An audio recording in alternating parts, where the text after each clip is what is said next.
সুপ্রিয় ভিউয়ার্স, আন্তর্জাতিক সংবাদে সবাইকে স্বাগত। প্রথমে জানিয়ে দেব ইসরায়েল ও ফিলিস্তিন যুদ্ধের সর্বশেষ সাথে আপডেট সংবাদ, এরপর বিস্তারিত। ইসরায়েলি বিমান ঘাঁটিতে ড্রোন হামলার দাবি ইরাকি প্রতিরোধ যোদ্ধাদের।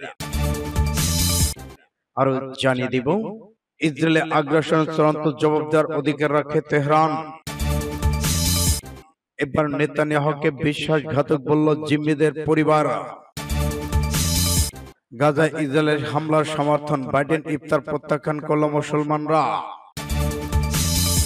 যুক্তরাজ্য, যুক্তরাষ্ট্র, পোল্যান্ড, অস্ট্রেলিয়ার করা প্রতিক্রিয়া, 7 ত্রাণকর্মী হত্যার চাপে ইসরায়েল। আরো থাকছে সন্ত্রাসী সংগঠন তালিকা থেকে তালেবানকে বাদ দিচ্ছে রাশিয়া। এটি গাজায় ইসরায়েল আটকে যাওয়ার ইঙ্গিত, যুদ্ধের বিস্তার ঘটাতে চায় তারা। এবং সর্বশেষে জানিয়ে দেব রাতেই ইসরায়েলের প্রধান রাজ্য তছনছ। এতক্ষণ শুনছিলেন সংবাদ শিরোনাম, এখন বিস্তারিত। তবে অনুরোধ থাকবে এই ভিডিওটিতে একটি লাইক দিন এবং কমেন্টস করে জানিয়ে দিন আপনি কোন জেলা থেকে বা কোথা থেকে আমাদের সাথে যুক্ত রয়েছেন। এবং ইসরায়েল ফিলিস্তিন যুদ্ধের সর্বশেষ গুরুত্বপূর্ণ আপডেট তথ্য হাতে পেতে চ্যানেলটি সাবস্ক্রাইব করে আমাদের সঙ্গে থাকুন। ধন্যবাদ। ইসরায়েলি বিমান ঘাঁটিতে ড্রোন হামলার দাবি ইরাকি প্রতিরোধ যোদ্ধাদের। অধিকৃত গোলান মালভূমিতে ইসরায়েলি বিমান ঘাঁটিতে ড্রোন হামলা চালিয়েছে ইরান সশস্ত্র গোষ্ঠীগুলোর জোট ইসলামী রেজিস্ট্যান্স ইন ইরাক। ইসরায়েলি সামরিক বাহিনী ইসরায়েলি গণমাধ্যম হামলার বিষয়ে তাৎক্ষণিকভাবে কোনো খবর পাওয়া যায়নি। তবে জর্ডানের সেনাবাহিনী সিরিয়ার সীমান্তে একটি অজানা উৎস থেকে সন্দেহজন আকাশযানে খবর জানিয়েছে। এক বিবৃতিতে ইসলামী রেজিস্ট্যান্স বলেছে, গাজায় ফিলিস্তিনদের সঙ্গে সংহতি প্রকাশ করে ইসরায়েলি বিমান ঘাঁটিতে হামলা চালানো হয়েছে। রমজান মাসে তারা শত্রুদের শক্ত ঘাঁটিগুলোতে ধরনের হামলা দ্বিগুণ করবে বলে উল্লেখ করেছেন। গত 11 মার্চ ইসরায়েল বেন গুনিয়ন বিমানবন্দরকে লক্ষ্য করে বিস্ফোরক ড্রোন হামলা চালানোর দাবি করেছে ইসলামী রেজিস্ট্যান্স। গাজা যুদ্ধের সময় ইরাকে অবস্থিত মার্কিন সামরিক ঘাঁটিতে নিয়মিত হামলা চালিয়ে আসছে ইসলামী রেজিস্ট্যান্স ইরান। সূত্র ইন্ডিয়া টুডে। ইসরায়েলি আগ্রাসনের চূড়ান্ত জবাব দেওয়ার অধিকার রাখে তেহরান। ইসলামী প্রজাতন্ত্র ইরানের পররাষ্ট্র মন্ত্রণালয় জানিয়েছে, আন্তর্জাতিক আইন লঙ্ঘন করে ইহুদিবাদী ইসরায়েল সিরিয়ার ইরানি কনসুলেট ভবনে যে আগ্রাসন চালিয়েছে তার চূড়ান্ত জবাব দেওয়ার অধিকার রাখে। সোমবার বিকালে ইহুদিবাদী ইসরায়েলের সন্ত্রাসী বাহিনীর সিরিয়ায় রাজধানী দামেস্কে ইরানি কনসুলেট ভবনে হামলা চালায়।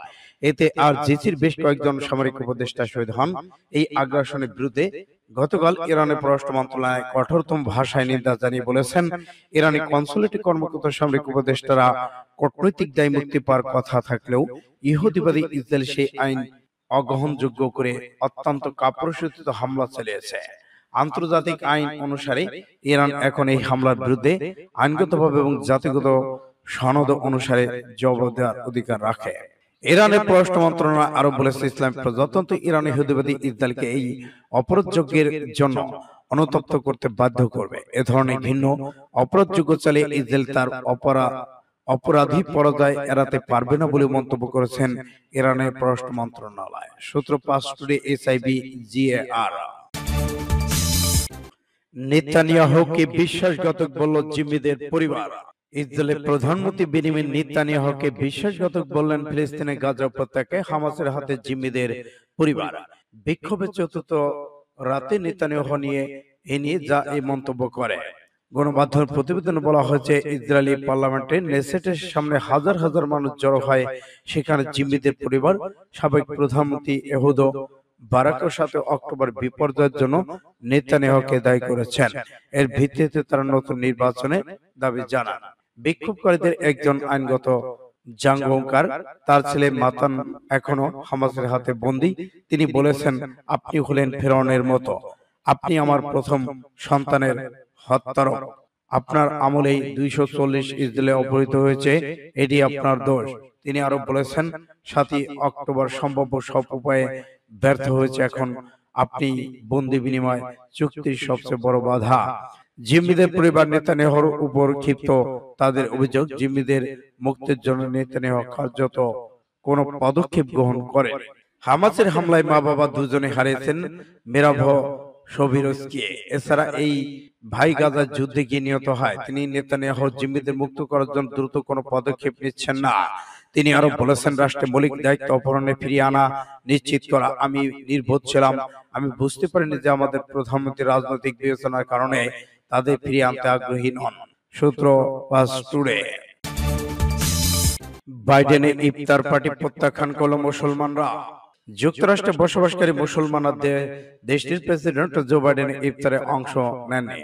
ফিলিস্তিনে গাজা ইসরায়েলের হামলায় বাইডেনের সমর্থন দেওয়ার প্রতিবাদে কয়েকজন মুসলিম তার আমন্ত্রণ প্রত্যাখ্যান করেন। ফলে পবিত্র রমজানে হোয়াইট হাউসের ইফতার আয়োজন বাতিল করতে হয়েছে।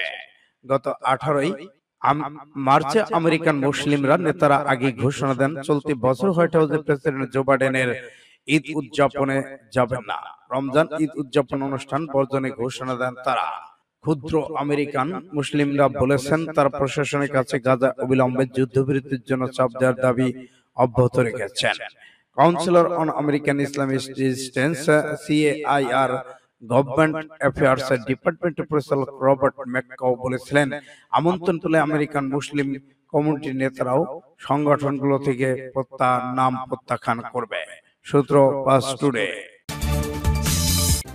এদিকে যুক্তরাজ্য, পোল্যান্ড, অস্ট্রেলিয়া করা প্রতিক্রিয়ায় 7 ত্রাণকর্মী হত্যার চাপে ইসরায়েল। ধাওয়া করে 3টি গাড়িতে থাকা ত্রাণকর্মী বিমান থেকে বোমা ফেলে হত্যার ঘটনা ইসরায়েলের উপর আন্তর্জাতিক চাপ বাড়ছে। জাতিসংঘ মানবাধিকার কাউন্সিল ইসরায়েলের উপর অস্ত্র নিষেধাজ্ঞা দেওয়ার কথা ভাবছে। সংঘবদ্ধভাবে শাস্তি দেওয়া এবং গণহত্যার ঝুঁকির প্রেক্ষাপটে তারা সিদ্ধান্ত নিতে যাচ্ছে। আগামী শুক্রবার এ সংক্রান্ত একটি খসড়া বিবেচনা করে মানবাধিকার কাউন্সিল প্রস্তাবটি উত্থাপন করবে পাকিস্তান। খবর দ্য গার্ডিয়ান অনলাইনে। গত সোমবার গাজার নির্দিষ্ট দূরত্বে থাকা 3টি গাড়িতে হামলা চালিয়ে 7 নেতাকর্মীকে নিহত করেছেন। আরেকজন পোল্যান্ড, অস্ট্রেলিয়া, যুক্তরাষ্ট্র, কানাডা, ফিনল্যান্ডের নাগরিক ছিলেন। এই ঘটনায় কড়া প্রতিক্রিয়া জানতে হয়েছে সংশ্লিষ্ট দেশগুলোর। হত্যার ঘটনা খুব উদ্বেগ প্রকাশ করে অস্ট্রেলিয়ার প্রধানমন্ত্রী অ্যান্থনি আলবানিজো তদন্তের দাবি জানিয়ে ব্রিটিশ প্রধানমন্ত্রী ঋষি সুনাক এবং মার্কিন প্রেসিডেন্ট জো বাইডেন বলেছেন ত্রাণ কর্মীদের সুরক্ষার যথেষ্ট পদক্ষেপ নিচ্ছে না ইসরায়েল। এদিকে চলমান পরিস্থিতিতে গাজা ইসরায়েলের হামলায় গত বুধবার একদিনে 69 জন ফিলিস্তিনি নিহত হয়। আহত হয়েছে 83 জন। 7 অক্টোবর থেকে পর্যন্ত 32,975 জন ফিলিস্তিনি নিহত হয়েছে।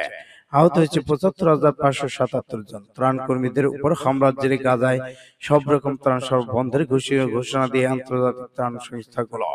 এতে গাজায় পরিস্থিতি আরো খারাপের দিকে যেতে পারে বলে আশঙ্কা প্রকাশ করা হচ্ছে।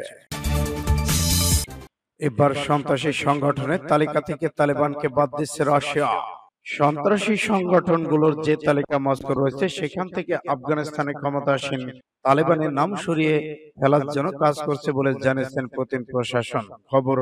এদিকে ক্রেমলিনের মুখপাত্র দিমিত্রি পেসকভ বলেছেন, বাস্তবতা হচ্ছে আফগানিস্তান আমাদের প্রতিবেশী দেশ। এভাবে হোক বা অন্যায়ভাবে হোক আমরা তাদের সঙ্গে যোগাযোগ রক্ষা করে চলে। পেসকভ বলেছেন, আমাদের বিষয়গুলো নিয়ে চাপ দিতে হবে, তার জন্য সংলাপের প্রয়োজন।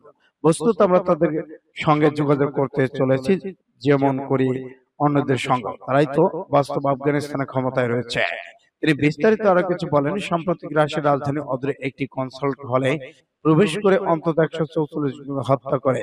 এটি ছিল দেশটির কয়েক দশকের সবচেয়ে বড় সন্ত্রাসী হামলা। IS জঙ্গিরা এই হামলার দায় স্বীকার করেছে এবং তালেবানের সন্ত্রাসের কালো তালিকা থেকে বাদ দেওয়া সম্ভব হয়েছে তাদের। সূত্র পাস টুডে। এটি গাজা ইসরায়েলে আটকে যাওয়ার ইঙ্গিত, যুদ্ধের বিস্তার ঘটাতে চায় তারা।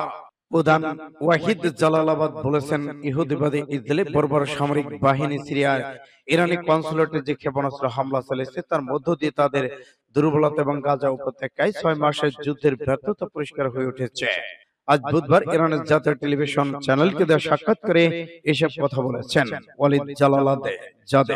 তিনি বলেছেন, দখলদার সেনার গত 6 মাসের যুদ্ধ ফিলিস্তিন প্রতিরোধ সংগঠনগুলোকে পরাজিত করতে পারেনি। এখন তারা দোষারোপের রাজনীতি করতে চাচ্ছে এবং এজন্য এই ধরনের সন্ত্রাসী হামলা চালাচ্ছে। তাদেরকে কোনো মতে ছাড় দেওয়া হবে না। ইরানের প্রভাবশালী সংসদ সদস্য বলেছেন, সন্ত্রাসী হামলার মাধ্যমে মধ্যপ্রাচ্যে চলমান যুদ্ধকে ইসরায়েল অন্য দেশ এবং অঞ্চলে ছড়িয়ে দিতে চাচ্ছে। তাছাড়া এই ধরনের সন্ত্রাসী হামলার মধ্য দিয়ে তারা মানবতা বিরোধী অপরাধ ঢাকার চেষ্টা করছে। জালালজাদে বলেছেন, সঠিক সময়ে উপযুক্ত স্থানে ইহুদিবাদী ইসরায়েলকে জবাব দেবে ইরান। একই সাথে এই ধরনের সন্ত্রাসী হামলার ব্যাপারে পশ্চিমা দেশগুলো দ্বিমুখী অবস্থানে কঠোর সমালোচনা করেন তিনি। সূত্র 5 টুডে SIB। ভয়ঙ্কর সশস্ত্র সংগঠন ঘোষণা দিয়ে হামলা চালায় KNF।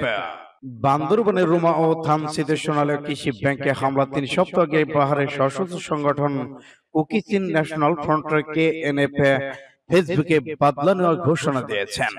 KNF এর ইনফরমেশন অ্যাডমিশন ইন্টেলিজেন্স এজেন্সি ব্রাঞ্চের দায়িত্বে থাকা ক্যাপ্টেন ফ্রেভিং এর বরাতে ঘোষণা দেওয়া হয়। ঘোষণা 21 দিনের মাথায় হামলার ঘটনা ঘটল। কুকিচিন ন্যাশনাল আর্মি KNF এর ফেসবুকে 12 মার্চ পোস্ট করা এক পোস্টে বলা হয়েছে, বাংলাদেশ সেনাবাহিনীর চুক্তি ভঙ্গ করে বম সম্প্রদায় নিরীহ জনগণের উপর গিলগাল অবহেলিত পারা এবং রামনাম জপকে আটক করেছে। নিরীহ জনগণকে হয়রানি বন্ধ না করা হলে এর ফল খুব সুন্দরভাবে ফিডব্যাক দেওয়া হবে। 2022 সালে মাঝামাঝি সময় KNF তৎপরতা শুরু করে।